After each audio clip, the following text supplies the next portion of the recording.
Caroline in the City. Went, I don't know, 4 or 5 seasons.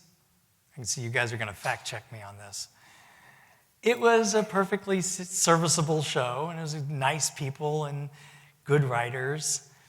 From the Caroline in the City camp sprang a lot of successful series. I did a lot of work for people who I met on Caroline in the City. First season, Caroline, the character, was a cartoonist. So we did these little vignettes, animated vignettes of Caroline doing funny little things that related to the episode storyline.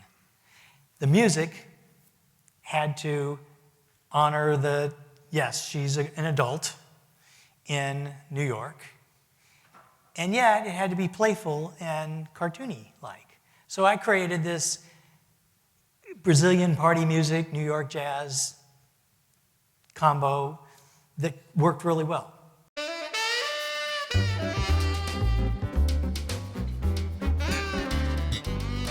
Oh my God, look at that man. Who? All my life, I've always believed there was one person I was destined to fall in love with. And when I saw him, I would just instantly know it. And Caroline, that's the man. That is definitely the man I am supposed to end up with.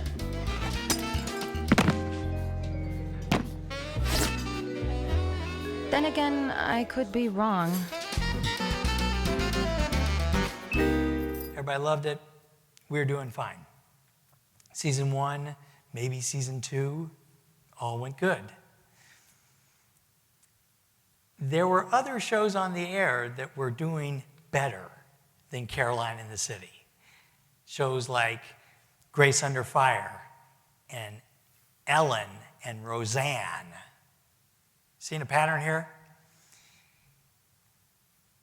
Fred Barron, wonderful man, sweet, terrific guy, brilliant writer, calls me into his office, defeated. I thought he was going to tell me we got canceled, something like that. He says, I don't even know how to tell you this. I need your help. The network has told us that our show is too feminine. Remember the Me Too town? So you got shows like Roseanne and Grace Under Fire, whose lead characters are not real feminine. We've got Leah Thompson, who's a former ballerina. She's the mom on Back to the Future. You can't recast it, can't rewrite it, can't, there's just things you can't do. So poor Fred Barron calls me into his office and says, I'm asking you, can you butch this show up?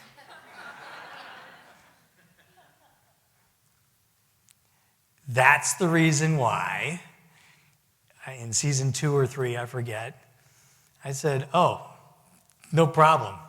I got this. It'll be testosterone-driven drums and network won't recognize the show. He says, we're getting rid of the cartoons too. Fine. And it was, that same main title company, Castle Bryant Johnson, created this hard-hitting, punchy salute to American comic pages with my drum-driven rock. And that's why we changed the theme song for Caroline in the City.